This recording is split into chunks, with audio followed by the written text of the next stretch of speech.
안녕하세요. 이곳저곳 패인 구덩이에 발이 빠져가면서도 꿋꿋이 살아온 70대 초반 여자입니다. 제 취미는 요즘 이곳 사연투브의 사연들을 듣는 거예요. 물론 자식 버린 분들의 사연도 많지만 아무래도 제 또래 분들의 사연도 많다 보니 들으며 많은 공감과 위로가 됐거든요. 그리고 저 또한 제 사연을 애청자로서 이곳에 보내보고 싶더라고요. 그렇다고 제 인생이 다른 분들에 비해 특별하거나 충격적인 사건을 거쳐오진 않았는데요. 그래도 남들만큼은 눈물도 흘리고 가슴도 쳐가며 살아왔던 제 인생에 대해 이야기해보고 싶었어요. 특히 때로는 슬프고 고통스러웠지만 또 때로는 기쁘기도 했던 가족들의 이야기를 말이죠. 제가 걸어온 인생 이야기 한번 들어주실래요? 저에겐 4살 터울의 아들과 딸이 있어요. 주부였던 저와 공장 물류 창고 관리 일을 하던 남편은 두 아이를 사랑으로 키우며 오손도손 살았죠. 아들은 착하고 공부도 열심히 하는 전형적인 모범생이었습니다. 반면 저희 딸은 자기 오빠와 달리 공부에 별 관심이 없는 말괄량이었어요. 하지만 성격만은 자기 오빠 못지않게 착하고 여렸죠. 우리 정이 그렇게 마음이 여려서 나중에 크면 어떡하려나. 이 세상이 착한 우리 정이가 살아가기엔 너무 모질고 무서운데. 그럼 아빠가 정이 지켜주면 되지. 그럴까? 우리 정이 걱정돼서 아무래도 그래야겠지? 안 되겠다. 아빠가 우리 정이 시집도 안 보내고 평생 지켜주면서 살아야지. 난 평생 아빠랑 살 거야. 난 아빠가 세상에서 제일 좋아. 슈퍼맨. 아빠가 정이 평생 지켜준다고 약속했다. 나랑 손가락 도장 찍어, 아빠. 그럼. 자, 도장 꾸. 그런 딸은 세상에서 자신의 아빠를 제일 좋아했어요. 남편 또한 아들을 예뻐하긴 했지만 자타공인 딸 바보였죠. 너무도 행복했던 저희 집에 불행이 닥쳐온 건 아들이 18살이 됐던 해 어느 날이었습니다. 그날 홀로 남아 야근을 하던 남편은 창고에서 일어난 화재 사고로 세상을 떠났어요. 가연성 물질이 많았던 그 창고에서 끝내 빠져나오지 못했던 거죠. 도저히 이 잔인한 현실을 믿을 수가 없었습니다. 하지만 전 남편을 잃은 슬픔을 제대로 어루만질 겨를도 없었어요. 정이야, 제발 죽 한술만 뜨자. 어? 학교 가라고도 안 할게. 너 그러다 진짜 몸 상해. 안 먹어. 입맛 없어. 그건 아빠가 세상의 거의 전부였던 딸 때문이었습니다. 크나큰 상실감에 빠진 딸은 한동안 등교도 하지 않고 아예 밥도 먹으려 하지 않았어요. 얼마나 정신적으로 힘이 들었으면 억지로 떠넘긴 밥 몇 숟갈을 고스란히 토해내기도 했었죠. 걱정이 된 제가 몇 번이나 병원에 데려갔을 정도로 딸의 상심은 심각했어요. 그리고 얼마 뒤 기운을 차린 딸은 해가 지나면서부터 이번엔 방황을 시작하더군요. 정이 너, 요새 왜 이렇게 집에 늦게 들어와? 지금 시간이 몇 시야? 그리고 얼굴에 화장은 또 그게 뭐야? 이 화장품들 어디서 났어? 용돈 모아서 샀지. 그리고 친구들이랑 놀다 보면 늦을 수도 있는 거 아니야? 나 졸려, 잘래. 뭐? 너 문제집 살 거라더니 이런 걸 사들였어? 중학생밖에 안 된 애가 무슨 화장이야? 그리고 무슨 중학생이 매번 밤 10시가 넘어가도록 어디서 놀아? 예, 너 엄마 말하는데 어딜 들어가? 강정이! 언제부턴가 딸은 귀가도 늦고 짙은 화장까지 하기 시작했습니다. 남편 그렇게 보내고 당시 주변 사람들의 도움을 빌려 노점 장사를 시작했던 전 익숙치 않은 일에 적응하랴, 그런 딸 때문에 머리 싸매랴 아주 정신이 없었죠. 사춘기가 막 시작할 때 가장 믿고 의지했던 아빠를 잃은 딸은 그렇게 험난한 방황에 빠져버린 겁니다. 강정이, 아우 술 냄새. 너 술 마셨어? 그리고 너 요새 왜 자꾸 상처가 늘어서 와? 너 설마 밖에서 싸움질까 자고 다니니? 나 유명해, 주먹 몇 개로. 어차피 아빠처럼 인생이 언제 어떻게 될지도 모르는데 좀 아무렇게나 살면 어때? 어차피 세상은 다 엉망진창인데 나도 좀 엉망으로 살면 어떠냐고. 아빠 뺏어간 이 나쁜 세상, 내가 죄다 보복해 줄 거야. 이거사, 세상이 원망스럽다고 너까지 망가져 버린다는 게 말이 되니? 슬프지만 사람은 언젠가 한 번은 하늘로 가야 하는 거야. 네 아빠한텐 그 시기가 불행하게도 너무 빨랐던 거고, 엄마가 잘못해서 너한테 아빠 빈자를 크게 느끼게 했다면 이렇게 사과하마. 그러니까 제발 너 자신을 더 이상 망치지 마. 어? 워낙 착하고 순수한 애였으니 처음엔 이러다 말겠거니 하는 희망을 가졌습니다. 하지만 조금씩 방황이 심해져 가던 딸은 고등학교에 들어갈 무렵부턴 싸움질까지 하고 다니더라고요. 또한 다른 학교 아이들과 큰 소란을 벌여 몇 번씩 경찰서까지 들락거렸죠. 화도 내고 울며 애원도 하고 나중엔 회초리질까지 해봤지만 딸의 반항은 멈출 줄을 모르더군요. 그때 저와 함께 대학 생활을 하던 아들도 그런 자신의 동생을 되돌려 놓으려 애를 썼어요. 야, 너 어머니가 불쌍하지도 않아? 어머니 혼자 우리 잘 키워보시겠다고 떡볶이 팔고 순대랑 어묵 팔면서 얼마나 힘드시겠어? 그런 어머니 집에 오면 마음 편히 쉬시게 해드려야지. 도리어 이렇게 계속 속을 썩이면 돼? 너 이런 모습 보면 하늘에서 아버지가 얼마나 슬퍼하시겠어? 아이고, 효자 납셨네. 그럼 오빠가 내 목까지 어머니한테 효도해. 그럼 되잖아. 아빠가 슬퍼한다고? 슬퍼하라 그래, 그 거짓말쟁이. 나 평생 지켜준다고 해놓고 결국 아빠 무책임하게 그냥 가버렸잖아. 그런 아빠도 믿고 세상도 믿고 그냥 다 미워. 하지만 아들의 노력도 딸의 마음을 돌려놓지 못했어요.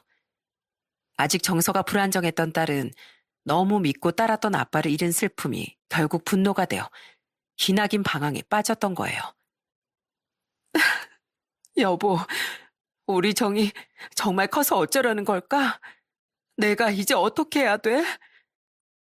일하느라 피곤한 몸을 이끌고 딸과 대판 다툰 뒤 홀로 남편의 사진을 보며 흐느끼는 나날이 계속됐습니다. 그렇게 딸은 어느덧 19살이 됐어요. 그리고 그날도 딸은 학교까지 빠지고 또 나쁜 친구들과 술까지 마신 뒤 밤이 돼서야 집에 들어왔죠. 저는 그날 난생 처음으로 딸의 얼굴에 손을 올렸어요. 아! 왜, 아프니? 넌 이 엄마 가슴을 갈기갈기 찢어놓고 고작 이 한 대가 아파? 넌 스스로 네 인생을 산산조각 내버리고 있으면서 고작 이게 아프니? 딸은 제 말에 어떤 말도 없이 입술을 꾹 깨물더군요. 저는 그런 딸 앞에 거실에 있던 남편의 사진을 액자체로 던져줬어요. 그리곤 심장이 쥐어 짜지는 듯한 고통을 내리누른 채 말했죠. 그래, 이 엄마도 다 안다. 남편 일은 나도 아직까지 이렇게 슬픈데 아빠 일은 네 고통은 얼마나 컸겠니? 어린 네가 그런 고통을 어떻게 할 줄 몰라서 세상으로 그리고 네 아빠한테로 원망을 돌리고 너 스스로를 망가뜨렸던 거겠지. 너무 아파요. 너무 고통스러워요. 하고 온몸으로 절규하는 널 엄마인 내가 왜 몰랐겠니? 그렇게 괴로워서 어쩔 줄 모르겠으면 거긴 네 아빠한테 나랑 같이 그냥 가버리자. 난 더 이상 힘들다고 다른 사람들한테 피해주는 너 엄마로서 두고 보지 못하겠으니까 같이 하늘로 가서 네 아빠한테 보고 싶었다고 말하고 엉엉 울든 왜 너를 두고 갔냐고 원망을 하든 하자. 그럼 네 아빠가 너한테 얼마나 미안해하겠니? 이렇게 스스로를 망치고 있는 널 끌어안고 아마 네 아빠 무릎이라도 꿇을 거다. 그 고통스러운 화재에서 못 빠져나온 죄밖에 없는 사람이 그저 부모라는 죄로 너한테 사죄하겠지. 그럼 난 네 아빠가 너무 사랑했던 널 못 지킨 죄로 또 네 아빠한테 무릎을 꿇을 테고. 이거면 네가 원하는 결말이니? 그래서 네 마음이 풀어질 거라면 이 엄마 기꺼이 너랑 같이 네 아빠한테 가마. 어머니, 그게 무슨 말씀이세요? 정희야, 얼른 어머니께 잘못했다고 말씀드려. 어? 어머니가 오죽 속상하시며 이런 말까지 하시겠어. 강정희, 너 언제까지 이럴래? 어머니는 안 슬프고 안 힘드셨을 것 같아? 너무 힘든 와중에 너까지 망가져가는 모습 보면서 어머니 가슴이 이미 너덜거리고 있는 거 안 보여? 너 이제 어린애 아니야. 제발 정신 차리고 아직 널 사랑하는 남은 가족들을 돌아봐. 제 극단적인 말에 아들은 눈물을 터뜨리며 딸에게 소리쳤습니다. 멍하니 발밑에 떨어져 있던 남편의 사진을 보던 딸은 천천히 무릎을 꿇었어요. 그리곤 그 작은 액자를 소중히 품에 안으며 오열을 하기 시작했죠. 미안해, 엄마. 오빠, 난 그냥 아빠가 너무 보고 싶어서 어쩔 줄 모르겠어. 나 괜찮아지려고 아무리 노력해도 너무 아프고 괴로워. 나도 내 마음을 어쩌지 못하겠어서 그냥 너무 화가 났어. 엄마 가슴을 진짜 아프게 하려고 했던 게 아니야. 미안해. 이거사, 이 엄마는 아파도 괜찮다. 하지만 엄만 네 스스로가 널 망치고 있는 거, 그건 정말 못 참겠었던 거야. 그래, 괴로우면 차라리 엄마랑 네 오빠한테 솔직하게 터놓고 울거라. 애처럼 목 놓아서 몇 날 며칠 울어도 돼. 그러니까 이제 제발 너 자신만은 더 망가뜨리지 말거라. 그러면 이 엄마 정말 네 아빠한테 미안해서 살 수가 없다. 그날따른 참았던 5년치의 울음을 토해내듯 정말 서럽게 오래오래 울었습니다. 그리고 다행스럽게도 그날 이후 딸의 기나긴 방황은 끝이 났어요. 실컷 울고 솔직함을 털어놓다 보니 그제야 과거의 스스로가 너무 부끄러워졌다며 말이죠. 정희야, 너 정말 대학 안 갈 거야? 네가 한다고 하면 엄마랑 네 오빠가 네 재수는 얼마든지 도와줄 수 있어. 엄마가 재수 비용 대주고 네 오빠 너한테 틈틈이 공부 가르쳐주면 되잖아. 아니야, 엄마. 하늘에 있는 아빠조차 알 정도로 난 공부엔 영 재능도 소질도 없잖아.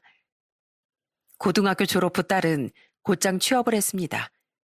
그렇게 정신을 차린 딸은 과거 친구들을 괴롭히진 않았어도 다른 학교 친구들과 싸움질을 해서 다치게 했다는 미안함과 저와 아들의 속을 문드러지게 했다는 죄책감을 덜지 못하더군요. 방황했던 과거에 대한 후회가 밀려온 거죠. 뒤늦게나마 아들 못지않은 효녀가 됐지만 스스로 그 사실을 위안 삼지 못하더라고요. 그러다 언젠가부터 속죄를 해야겠다며 딸은 교회를 나가고 봉사를 다니기 시작했습니다. 자신은 평생 회개하고 남들을 위해 봉사하며 못났던 과거를 씻고 싶다며 말이죠.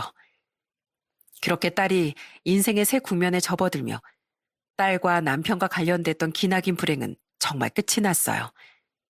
이후 아들이 큰 공기업에 떡하니 취업도 하니 제 마음에도 근심 걱정이 사라졌죠. 다른 분들도 모두 그렇겠지만 일 때문에 얻는 스트레스를 제외하며 말입니다. 아줌마, 여긴 떡볶이가 좀 비싸네요. 그래도 이 집 맛있어서 단골하는 거니까 저 튀김 좀 서비스로 주세요. 네? 안 그럼 저 여기 인심 구리다고 동네방네 소문냅니다. 이곳저곳 옮겨다니며 떡볶이나 어묵, 순대 등을 팔다 보니 그만큼 전 다양한 유형의 손님들을 만났습니다.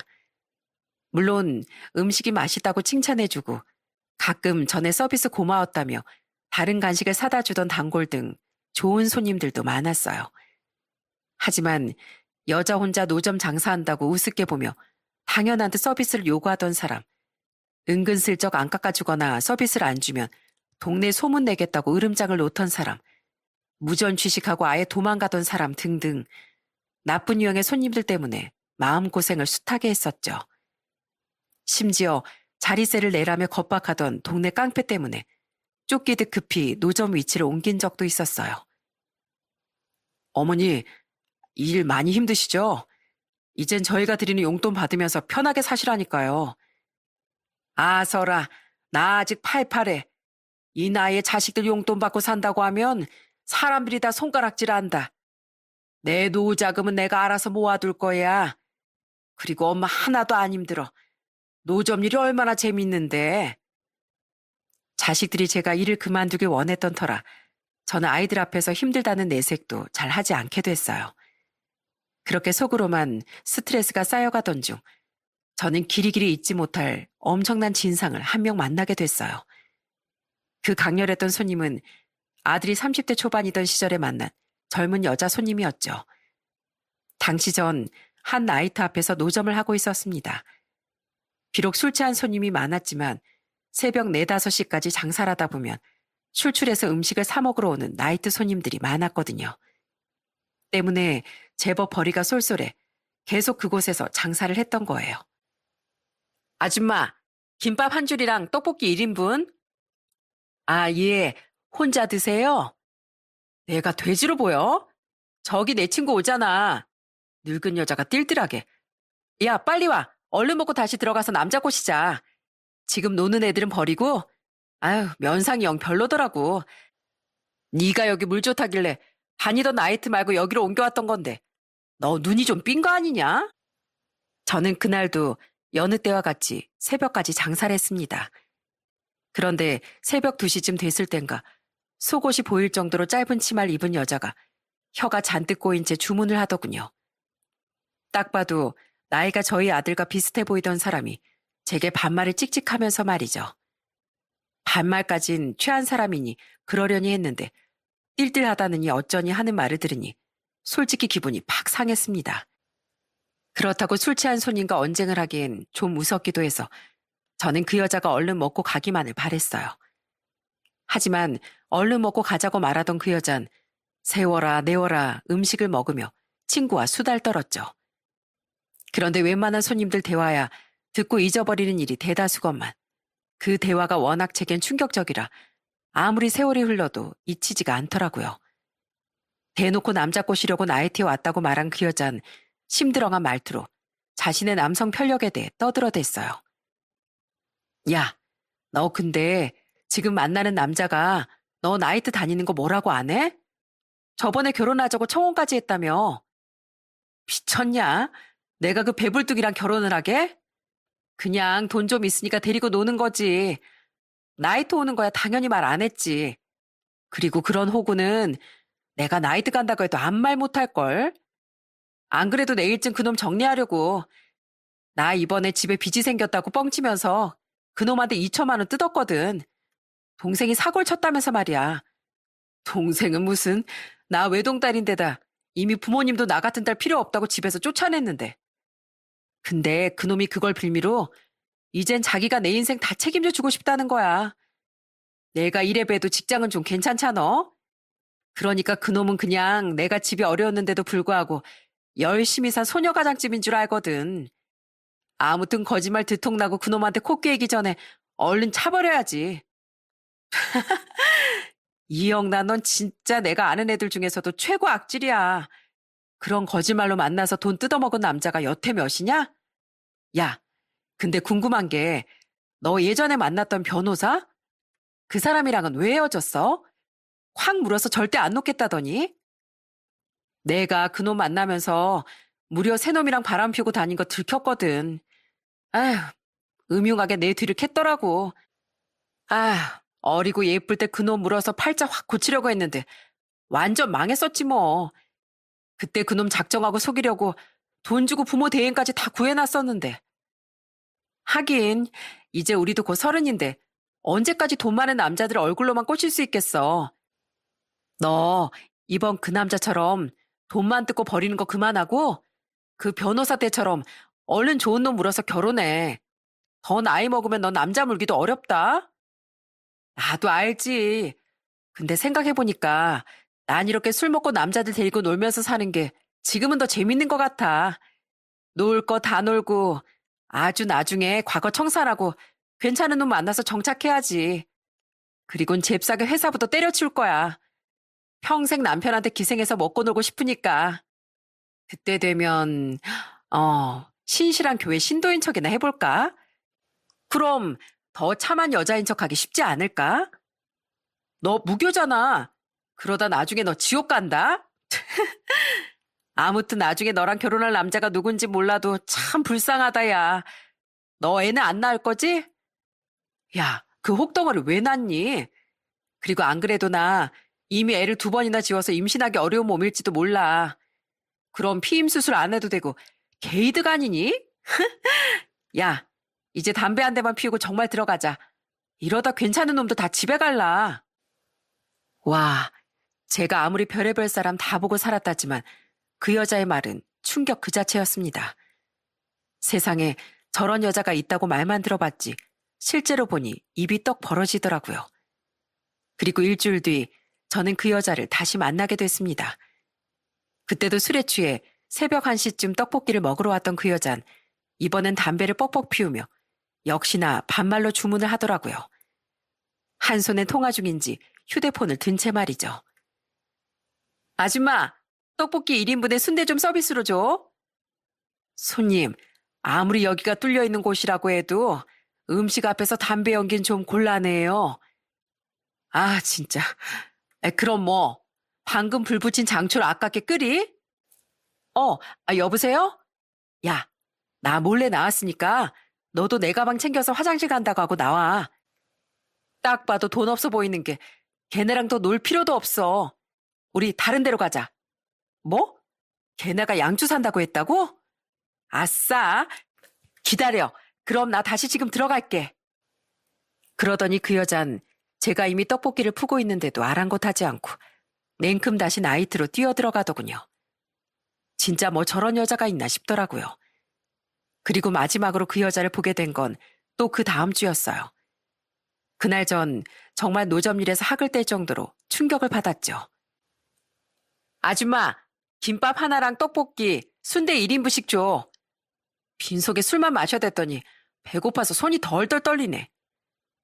아, 예, 잠시만요. 그 잊지 못할 여자의 얼굴을 또 마주하는데 솔직히 팔기가 싫더군요. 인간적인 불쾌감이 느껴지기도 했고 자식 버린 여자가 매번 반말까지 해댔으니까요. 하지만 딱 봐도 술에 취한 데다 보통 성격이 아닌 것 같아 저는 얼른 음식을 내어주고 그 여자가 빨리 돌아가기만을 바랬습니다. 이번엔 그 여잔 통화도 않고 친구와 함께도 아니었어요. 게다가 흡연을 하지도 않고 듣기 싫은 쩝쩝 소리를 크게 내며 음식 먹기에만 열중했죠.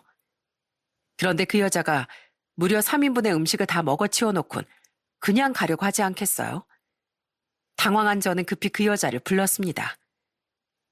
아가씨, 돈 안 냈어요? 뭐? 처음 오자마자 냈는데 어디서 헛소리야? 가뜩이나 오늘 나이트 물 구려서 짜증나 죽겠구만. 아이, 안 줬어요, 아가씨. 정 헷갈리면 지갑 확인해 보세요. 줬다고 이 늘탱아. 그리고 안 줬으면 뭐? 나 여기 3번이나 왔는데 그 정도면 단골인데 서비스로 좀 주면 안 돼? 장사 이따위로 해서 어떻게 돈을 벌겠어? 그러니까 아줌마가 여태 길바닥에서 이딴 장사를 하고 있는 거야. 이 한심한 인생아. 하지만 그 여잔 제게 돈을 주긴커녕 모욕적인 말을 쏟아냈습니다. 눈치를 보니 그 여잔 제게 돈을 안 줬다는 걸 이미 알고 있는 것 같더라고요. 하지만 주기 싫어서 난동을 피웠던 거죠. 솔직히 저보다 많이 젊고 술까지 취한 그 여자가 무서웠어요. 하지만 듣자 하니 저도 화를 참을 수가 없어 저 또한 밖으로 뛰쳐나와 그 여자에게 소리쳤습니다. 늑팽이? 내 살다 별 상스러운 말을 다 들어보겠네. 이봐요. 아니, 이봐 아가씨. 이런 장사하고 있는 내가 한심한 거면 남자들한테 정체 속이고 돈이나 뜯고 다니던 아가씨는 아주 폐기물 같은 인생을 살고 있는 거야. 어디 돈도 안 내고 무전 주식한 주제에 돈을 주긴커녕 악담을 퍼부어? 단골? 2번째 시키고 돈도 안 내고 그냥 갔으면서 무슨 단골? 얼른 돈 내. 그때 앉는 떡볶이 값까지 다. 그리고 내가 딸 같아서 하는 말인데 정신 좀 차려. 어른한테든 다른 남자들한테든 그렇게 함부로 굴다간 언젠가 부메랑으로 돌아와. 이 아줌마가 음흉하게 사람 말을 엿들었네. 그리고 내가 어떻게 살든 말든 내 부모도 포기한 내 인생에 아줌마가 뭔 상관인데? 어디서 감히 아줌마 따위가 내 인생에 훈수를 둬? 오늘 아줌마 사람 잘못 건드렸어. 2번 다시 여기서 장사 못할 줄 알아. 다들 여기서 음식 사 먹지 마세요. 김밥에서 쉰내 나고 떡볶인 고무를 씹어도 이것보단 덜 질길 겁니다. 위생도 꽝이고 단골도 몰라봐요. 에이, 이렇게 말해도 분이 안 풀리잖아. 이까짓 거 아예 내가 팔 생각도 못하게 다 버려버릴 거야. 아휴, 아가씨, 진짜 정신 나갔어? 그걸 왜 던져? 여기요, 도와주세요. 여기요. 그랬더니 그 여잔 자기 분을 못 이기고 제 노점 음식들을 모두 바닥에 패대기치기 시작했습니다. 어찌나 힘이 센지 말리려는 저를 바닥에 밀쳐버리고 말이죠. 바닥에 나동그라진 음식들을 보며 저는 엉엉 울었어요. 놀라고 서러운 마음에 저도 모르게 울음이 나더라고요. 저는 덜덜 떨리는 손으로 경찰서에 전화를 했습니다. 또한 그와 동시에 주변 사람들이 웅성거리며 다가오기 시작했어요. 그러자 흠칫 놀란 그 여잔 저를 마지막으로 노려본 뒤 갑자기 주랭랑을 치지 않겠어요? 아주머니, 괜찮으세요? 저희가 아까부터 옆에서 봤는데, 와, 무슨 저런 여자가 다 있죠? 사람들은 그 여자를 향해 혀를 차며 저를 일으키고 음식들을 주워줬습니다. 뒤늦게 경찰이 왔지만 이후로도 전 그 여자를 잡을 수 없었죠. 그날 전 그렇게 엉망이 된 채 장사를 접고 집에 올 수밖에 없었어요. 어머니, 진짜 걱정돼서 안 되겠어요. 거기 장사 그만두세요. 맞아, 엄마. 그런 무서운 사람이 또 올지 누가 알아. 그때만큼은 아이들에게라도 하소연을 안 하곤 못 베길 것 같더군요. 그 여자 이야기를 들은 아이들은 기함을 하며 당장 나이탑 장사를 그만두라고 아우성이었습니다. 그리고 어차피 애들 말이 아니래도 저는 그곳에서 더 장사할 생각이 없었어요. 또 그 여자가 찾아오면 어쩌나 싶기도 했고 그 여자 때문에 취객이라면 생각만 해도 손이 벌벌 떨렸거든요. 하지만 그 트라우마는 다른 곳으로 노점 자리를 옮긴 뒤에도 사라지지 않더군요. 때문에 저는 그 여자 사건이 발단이 되어 결국 얼마 뒤 노점을 접고 말았습니다. 그리곤 괜찮은 자리에 작은 식당을 차리게 됐죠. 차라리 잘 됐어요, 어머니. 계속 길거리에서 고생하시는 거 저도 정이도 마음이 너무 안 좋았거든요. 그래, 나도 좋은 게 좋은 거라고 생각하련다. 이제 나이도 곧 예순이고 노후 자금이 없는 것도 아니니까 술 안 팔고 점심 장사만 하곤 문 닫을 거야. 다행히 주변에 회사가 많고 노련한 손맛이 있어 식당 장사는 그럭저럭 잘 되더군요. 진상을 미연에 방지하려 술도 팔지 않고 저녁 장사도 하지 않으니 몸도 마음도 한결 편하더라고요. 하지만 오랫동안 해온 노점 장사를 접게 한 그 여자의 얼굴만큼은 제 뇌리에 아주 선명하게 남게 됐죠. 어찌 보면 그때 일이 제 인생의 두 번째 큰 굴곡이었겠네요. 장모님, 사위 왔습니다. 오늘도 하나님의 은혜에 참 감사한 하루네요. 제가 식당을 차린 지 4년 뒤 저희 딸은 아들보다 먼저 결혼을 했습니다. 정말 놀라운 게 뭔지 아시나요? 어릴 적 그렇게 속을 썩였던 딸이 결혼한 사이는 바로 한 교회에서 일하던 부목사였어요. 교회를 다니던 딸은 딸을 좋게 본 교인분의 소개로 사위를 만났다더군요. 사돈들과 사돈 처녀까지 전부 독실한 기독교인이었던 사위는 자연스레 어릴 적부터 목사의 꿈을 꾸었다고 했죠. 딸은 결혼과 동시에 직장을 그만두고 프리랜서로 전환하며 부목사 사모로서 목회 활동에 열과성을 쏟았어요. 함께 교회와 어려운 사람들을 위해 힘쓰고 살던 딸 부부의 모습은 마치 한 쌍의 원앙처럼 예쁘더라고요. 장모님, 요즘 식당 장사가 전보다 더 잘 되신다면서요? 이게 다 하나님이 보살펴 주신 덕분이에요. 너무 잘 됐어요. 제가 항상 장모님 위해 기도드리고 있거든요. 그래, 나야 비록 교회에 안 다니지만 드문드문이라도 교회 나가는 우리 아들, 그리고 신실한 신자인 자네랑 우리 딸 덕에 내가 그 은혜를 받는 것 같네. 고맙네. 그럼 고마운 김에 하나님께도 앞으로 함께 감사드려 볼까요? 이제 슬슬 교회 나가셔야죠, 장모님. 항상 차분하고 상냥했던 사위의 말투는 듣고 있으면 참 기분이 좋았습니다. 사위는 아들과 제게 참 잘하기도 했는데 딱 한 가지 제가 불편함에 은근슬쩍 도망가게 만들 때가 있었어요. 그건 바로 제게 사위가 자꾸만 전도를 시도했기 때문이었죠.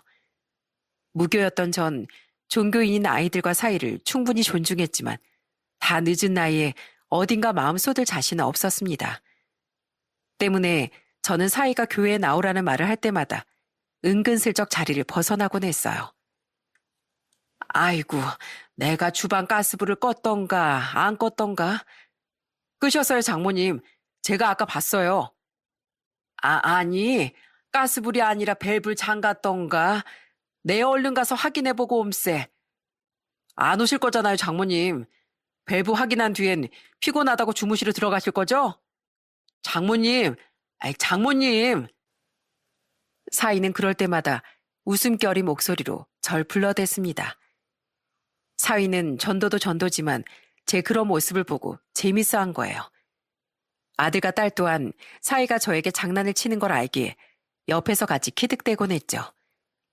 비록 교회에 나오라는 말은 좀 곤란했지만 선하고 개고진 사위 덕에 저희 집은 한결 분위기가 좋아졌답니다. 또한 어릴 적 그렇게 속썩이고 스스로 힘들어했던 딸이 어려운 고비를 잘 넘기고 그렇게 좋은 사람과 행복하게 사는 모습을 보니 제 마음도 참 좋더라고요. 어머니, 저도 이번에 결혼하고 싶은 사람이 생겼어요.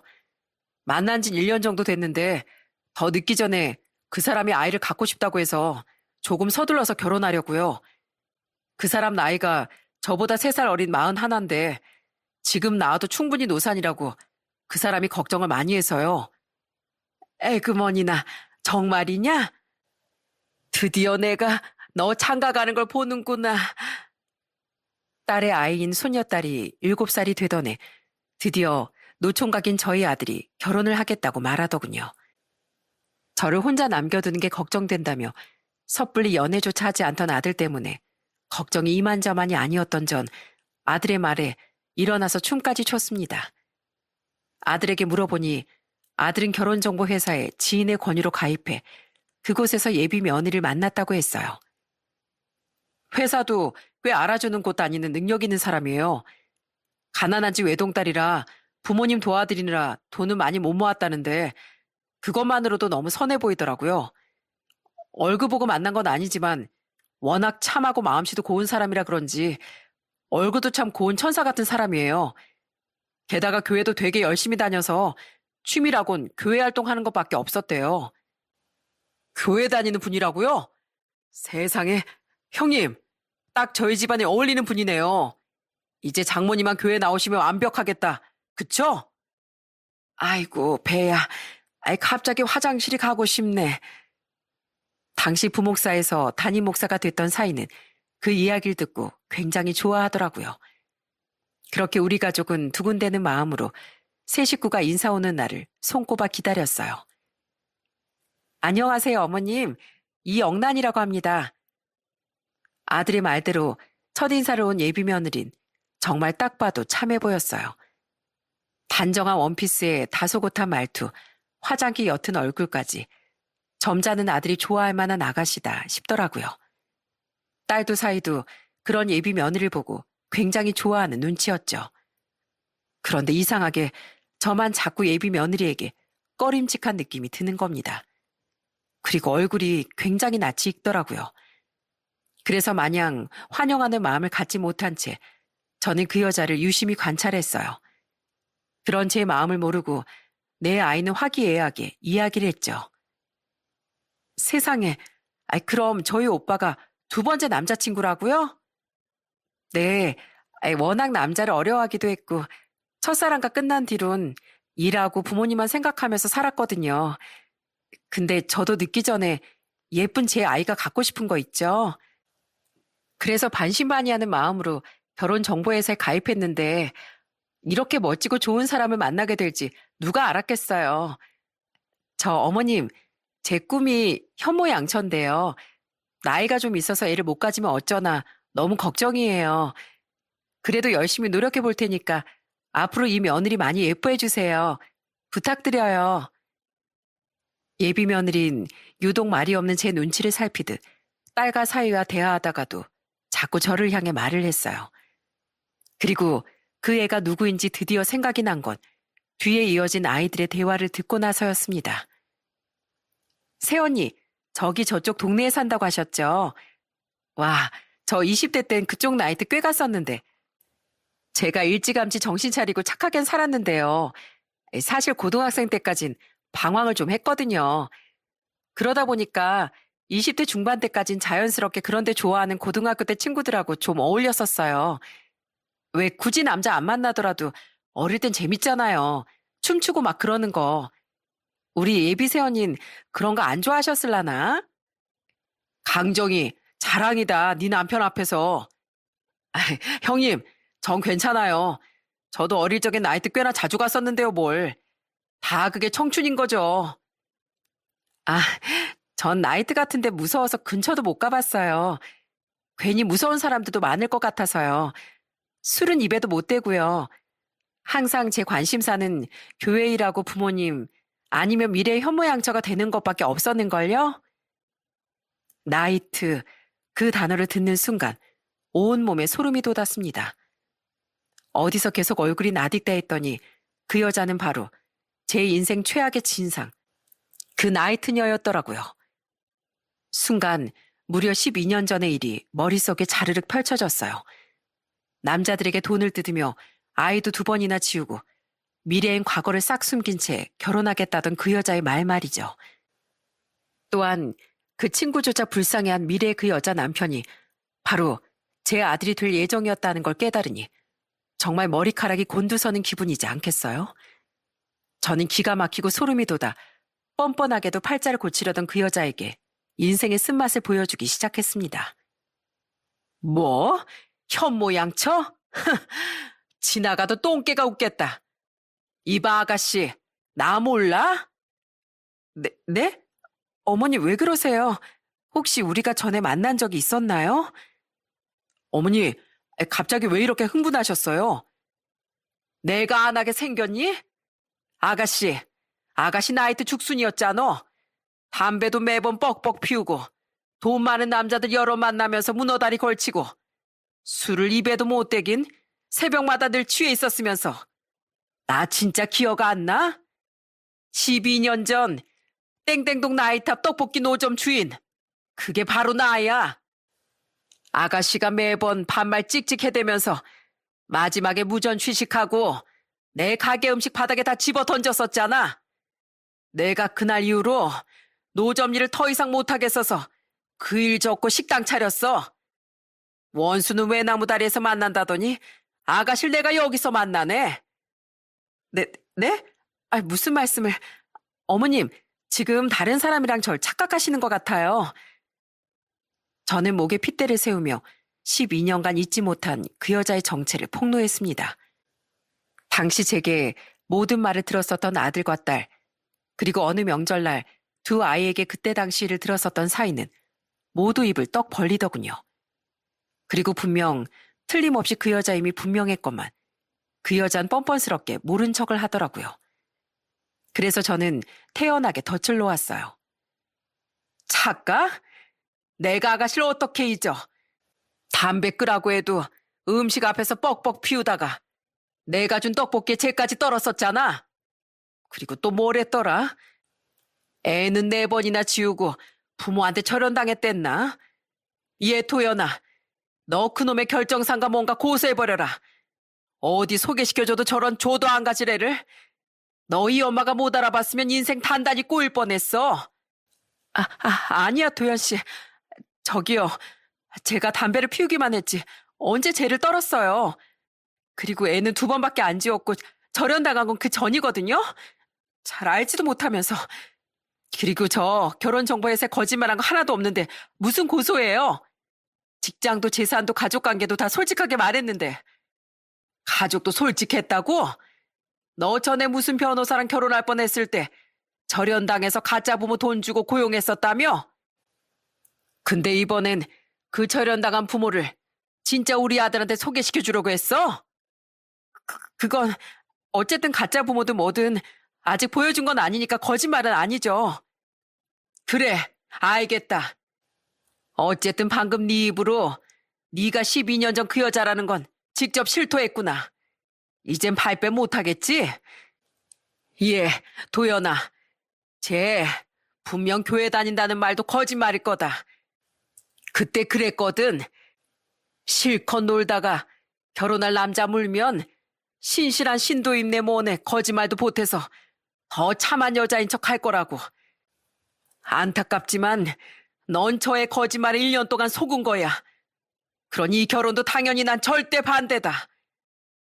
제 유도신문에 걸린 그 여잔 아차 싶은 표정으로 잠시 제 아들을 돌아보더군요. 그리곤 어느덧 싸늘하게 굳어있던 아들의 얼굴을 보자 이미 모든 일이 다 텄음을 깨달았나 보더라고요. 그 여잔 모른 척하던 일을 멈추고 갑자기 싹싹 빌기 시작했습니다. 알았어요, 어머니. 맞아요. 저는 어머님을 못 알아봤지만 들어보니까 그때 그게 저 맞아요. 어떻게 절 기억하셨어요? 어머님, 근데 그땐 제가 너무 철이 없었어요. 정말 죄송해요. 근데 아까 여기 도현 씨 동생도 남편분도 소시적엔 다 나이트에서 놀았다잖아요. 저도 남들보다 좀 오래, 그리고 좀 유난스럽게 즐겼다 뿐이지 다 한때의 방황이었어요. 저 지금은 진짜 정신 차렸다니까요. 도현 씨, 사람은 변하기 마련이잖아. 혹시 이건 이번 기회에 과거를 제대로 마주하고 진심으로 반성하라는 하나님의 계시 아닐까? 그랬으니 여기서 어머님을 내가 만나게 된 거 아닐까? 그래, 어머니 말씀대로 나 사실 아직 무교야. 아니, 도현 씨한테 기독교라고 거짓말하느라 다른 교회 나가기 시작했으니까 어떻게 보면 이젠 기독교인이지. 저기 목사님, 원래 회개하면 하나님은 다 용서해 주시는 거 맞죠? 저 이렇게 반성하고 회개할게요. 그러니까 목사님이 대신 좀 용서해 주세요. 저 앞으로 교회도 진짜 열심히 다닐게요. 하지만 저와 아들이 여전히 싸늘하자 그 여잔 대뜸 목사인 저희 사이에게 다가가 저런 말을 하더라고요. 그리고 더 놀라웠던 건 항상 웃는 얼굴이었던 사이가 처음으로 무서운 표정을 지으며 그 여자에게 이렇게 말했다는 겁니다. 회개요? 하나님이 허울뿐인 회개라는 말만 들으면 누구든 용서해 줄 정도로 허술한 분인 줄 아십니까? 어디 감히 상황을 모면하려고 하나님을 입에 올려요? 물론 당신 같은 사람도 하나님은 품어주실 겁니다. 하지만 그건 당신이 진심으로 잘못을 뉘우치고 하나님을 위해 봉사했을 때예요. 그런 거짓된 마음으로 어디 가서 절대 기독교인이라고 말하지 마세요. 그건 정직하고 선한 모든 기독교인을 욕되게 하는 겁니다. 그리고 당신처럼 모든 게 거짓 투성인 사람, 누구보다 선한 우리 형님의 아내를 우린 절대 인정 못합니다. 나도 목사지만 그 전에 한 사람의 가족 구성원이니까요. 부끄러운 줄 아세요. 이게 어디 내 남편한테 와서 억지 눈물을 짜내고 있어? 나 똑똑히 기억해. 우리한테 앓는 소리 한 번 안 하던 엄마가 눈물까지 흘리면서 말해줬던 네 진상짓 전부 다 오죽했으면 우리 엄마가 노점 일까지 그만뒀겠어? 사위의 말에 이어 저희 딸 또한 그 여자에게 도끼 눈을 뜨고 소리쳤어요. 그러자 마지막으로 그 여잔 다시 한번 저희 아들의 팔에 매달려 애원을 하더군요. 하지만 아들은 그런 그 여자의 팔을 탁 쳐내곤 그 여자의 가방에 손을 넣어 지갑을 꺼내며 말했죠. 뭐해 도현 씨? 예전에 네가 우리 어머니 노점에서 무전 취식했던 거랑 바닥에다 버려버린 음식값 이렇게라도 받아내야지. 달라고 해도 안 줄 거니까 내가 알아서 꺼내갈 거야. 불만 있으면 신고해. 우리도 가만히 있지 않을 테니까. 그리고 나 지금 아무리 네가 철저히 연기했다고 해도 그런 거에 속아 넘어간 내 자신이 너무 싫어서 못 견딜 지경이거든? 너 경고하는데 두 번 다시 내 눈에 띄지 마. 난 세상에서 아버지 잃고 우리 남매 끝까지 지켜준 우리 어머니가 제일 소중한 사람이야. 그런데 감히 우리 어머니한테 그딴 짓을 해? 장담하건대 넌 운 좋게 앞으로 다른 누굴 또 만나더라도 결국 이렇게 엉망으로 끝날 거야. 이번에 우리 어머니 만나게 된 건 네 말대로 하나님의 계시였나 보다. 남의 눈에 피눈물 내고 다닌 넌 절대 결혼이라는 걸 해서 잘 먹고 잘 살면 안 된다는 하나님의 큰 뜻. 더 이상 꼴도 보기 싫으니까 당장 이 집에서 나가. 도현 씨, 나 나이가 벌써 41하고 큰돈 주고 가입했던 결혼정보회사 매칭기에도 도현 씨가 끝이었어. 근데 여기서 결혼 엎어지면 난 어쩌라고. 어? 진짜 일이 뭐 이렇게 이따위로 꼬여. 아줌마, 이게 다 아줌마 때문이잖아. 전에도 지금에도 짜증나게 진짜. 나중에 세어보니 아들은 그때 그 여자의 지갑에서 있는 현금 전부인 15만 원을 꺼냈더라고요. 12년 전 제가 피해본 금액을 그렇게라도 그 여자에게서 빼앗고 싶었던 겁니다. 돈은 돈대로 뺏겨 결혼도 엎어져 짜증이 날 대로 났는지 그 여잔 결국 있는 대로 짜증을 내며 제게 손까지 뻗으려고 하더군요. 하지만 그 팔을 잡아채 뒤로 밀쳐버린 건 한때 근처 고등학교를 휩쓸고 다녔던 저희 딸이었죠. 이게 어디서 누구한테 감히 손을 뻗어? 야, 넌 학창시절에 나 만났으면 언니고 뭐고 작살났어. 너 지금은 내가 목사 사모기도 하고 하나님 눈치가 보여서 산 줄 알아. 누군 성질 없어서 손 안 뻗는 줄 아나? 너 당장 여기서 안 사라지잖아? 그땐 나 교회고 뭐고 10대 시절처럼 치마 사이에 머리핀 꽂는다. 너한테 잊지 못할 발차기 선보여주려고. 당장 안 사라져? 진짜 뭐 이딴 집구석이 다 있어. 니들 다 나중에 길 가다 벼락이나 맞아버려. 그런 딸의 으름장에 그 여자는 끝까지 악담을 퍼붓다 도망가 버렸습니다. 엄청난 폭풍이 휩쓸고 간 자리에 남은 건 어색한 정적뿐이었죠. 저는 제일 먼저 그 정적을 깨며 망연자실한 표정이던 아들을 안아줬어요. 놀랐지? 세상에, 아무리 세상이 좁다지만 그 여자를 여기서 본다니. 죄송해요, 어머니. 제가 진짜 사람 보는 눈이 엉망인가 봐요. 어떻게 저런 여자랑 제가 결혼까지 생각했을 수가 있죠? 제 자신이 너무 싫어요. 그러지 마라. 내 나이가 지금 71지만 여태 나도 아직 사람 속은 잘 몰라. 원래 사람 속은 들어갔다 나와본다고 해도 모르는 거라더라. 그래도 천운이 도왔어. 그러지 않고서야 어떻게 이렇게 극적으로 네 인생이 구해졌겠니? 좋게 생각하자. 다 괜찮어. 아휴, 그래 오빠. 다 좋은 게 좋은 거라고 생각해. 장모님, 이제 하늘의 뜻이 있다는 걸 아시겠죠? 그럼 이 기회에 교회 나가서 여보, 미안. 난 그냥 분위기 풀어보려고. 죄송합니다, 형님, 장모님. 아니야, 매제. 덕분에 나도 피식 웃었어. 그래, 어머니랑 정희 말대로 그냥 웃지 뭐. 그 침울한 분위긴 조금은 눈치 없이 던져진 사회의 농담에 한층 풀어졌습니다. 그렇게 아들은 인생 망칠 뻔한 커다란 구덩이 앞에서 극적으로 유턴할 수 있었어요.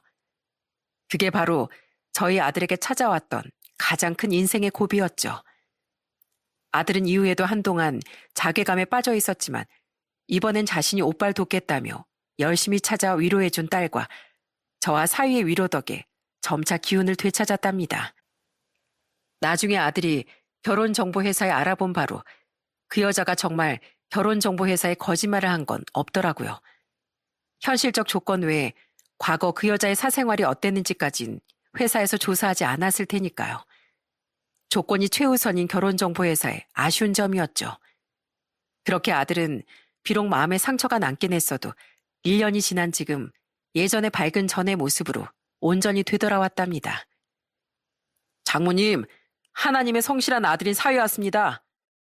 할머니의 사랑스러운 손녀 윤정이도 같이 왔어요. 아유, 딸이나 아빠나 말투가 똑같이 사랑스러운 게 꼭 예전 정이 너랑 네 아빠를 보는 것 같구나. 지금 딸과 사이는 여전히 활발한 목회 활동을 하며 예쁜 손녀를 키우고 있습니다. 아들은 역시 이번 생에 자신은 결혼보단 어머니랑 사는 게 맞는 것 같다며 자꾸 저와만의 시간을 보내려고 하고 있어요. 안타까운 마음에 얼마 전 저는 이렇게 야단치기도 했죠. 살면서 여자 좀 잘못 만날 수도 있지. 45이나 먹은 놈이 무슨 징그러운 소리야. 세상에 좋은 여자가 얼마나 많은데. 그런 한심한 여자 때문에 네 인생을 외롭게 만들지 마라.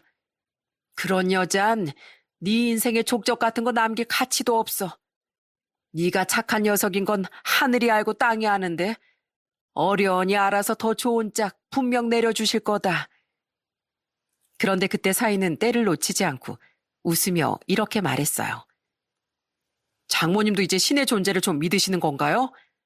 그럼 이참에 장모님 교회 나오셔서 하나님의 큰 뜻과 따뜻함에 대해 공부 좀 해보시겠어요? 아이고, 자네한텐 항상 하나님 생각뿐이구먼. 이젠 핑곗거리도 떨어져서 어디 도망가기도 힘들어.